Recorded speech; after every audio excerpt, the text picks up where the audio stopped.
ಬಾದ್ಶಾ ಅಭಿನಯ ಚಕ್ರವರ್ತಿ ಕಿಚ್ಚ ಸುದೀಪ್ ಅವ್ರಿಗೆ ಒಂದು ಬಿಲ್ಲಾ ರಂಗ ಭಾಷಾ ಅನ್ನೋಂಥ ವಿಭಿನ್ನ ಟೈಟ್ಲನ್ನ ಸಿನಿಮಾ ಮಾಡೋಕ್ಕೆ ಅನೂಪ್ ಭಂಡಾರಿ ಅವರು ರೆಡಿಯಾಗಿದ್ದಾರೆ.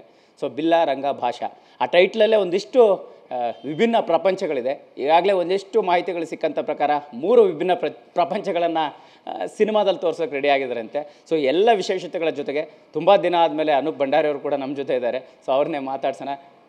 ಸರ್, ಸಹಜವಾಗಿ ತುಂಬ ದಿನ ಆಗಿತ್ತು, ನೀವು ಕೂಡ ಯಾವ ವಿಚಾರಗಳನ್ನು ಹಂಚ್ಕೊಂಡಿರಲಿಲ್ಲ. ಬಟ್ ಒಂದು ಸಡನ್ನಾಗಿ ಸುದೀಪ್ ಸರ್ ಬರ್ಡೇಗೆ ಏನು ನಿರೀಕ್ಷೆ ಇತ್ತು, ಯಾವ ಸಿನಿಮಾ ಆಗ್ಬೋದು ಏನು ಅನ್ನೋಂಥ ಕುತೂಹಲ ಇದ್ದಾಗಲೇ ಬಿಲ್ಲಾ ರಂಗ ಭಾಷಾ ಅಫಿಷಿಯಲ್ ಆಗಿ ಅನೌನ್ಸ್ ಆಗಿದೆ. ಸೊ ಏನು ಎಷ್ಟು ಸ್ಪೆಷಲ್ ಆಗಿರುತ್ತೆ ಅನ್ನೋಂಥ ಕುತೂಹಲ ಸರ್.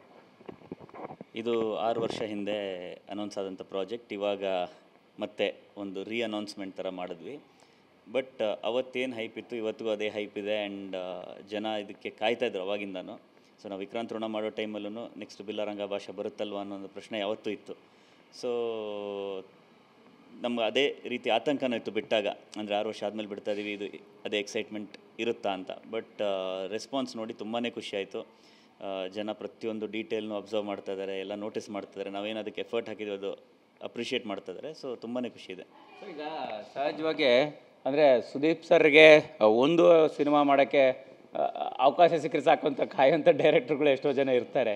ಬಟ್ ನಿಮಗೆ ಮತ್ತೊಂದು ಅವಕಾಶ.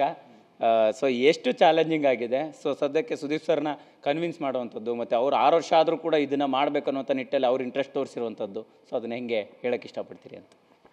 ಎಲ್ಲ ಸಬ್ಜೆಕ್ಟೇ ಆ ಥರ ಇತ್ತು. ಸೊ ಅವ್ರಿಗೆ ಕೇಳಿದಾಗಿಂದನೂ ಇದು ಒಂಥರ ಫೇವ್ರೆಟ್ ಸಬ್ಜೆಕ್ಟ್ ಅವ್ರಿಗೆ. ಆ್ಯಂಡ್ ಈ ಸಲ ಇದು ಹಿಂದಿನಷ್ಟು ಚಾಲೆಂಜ್ ಇರಲಿಲ್ಲ. ಯಾಕಂದರೆ ಮೊದಲನೇ ಸಿನಿಮಾ ಮಾಡೋದು ನನಗೆ ಚಾಲೆಂಜ್ ಇತ್ತು. ಯಾಕಂದರೆ ಸುದೀಪ್ ಸರ್ ಹೇಗೆ ಅಂತ ನನಗೆ ಗೊತ್ತಿಲ್ಲ, ನಾನು ಹೇಗೆ ಅಂತ ಅವ್ರಿಗೆ ಗೊತ್ತಿಲ್ಲ. ಸೊ ಆ ಒಂದು ಬಾಂಡಿಂಗ್ ಫಾರ್ಮ್ ಆಗಬೇಕು.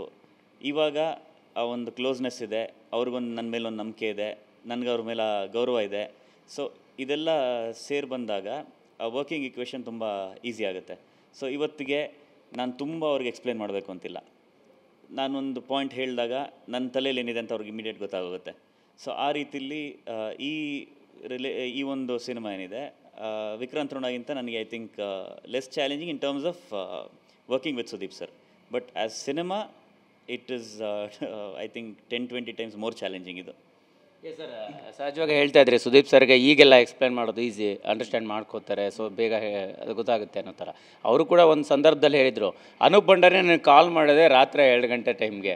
ಸೊ ಒಂದು ರೀತಿ ಆವಾಗಲೇ ನಮ್ಮ ಮಾತುಕತೆ ನಡೆಯೋದು ಅನ್ನೋಂಥ ಇಂಥ ಎಲ್ಲ ಘಟನೆಗಳ ಜೊತೆಗೆ ಸುದೀಪ್ ಸರ್ ಜೊತೆಗೆ ನಾವು ಒಡನಾಟವನ್ನು ನೆನೆಸ್ಕೊಳ್ಳುವಂಥದ್ದಾರೆ ಸರ್.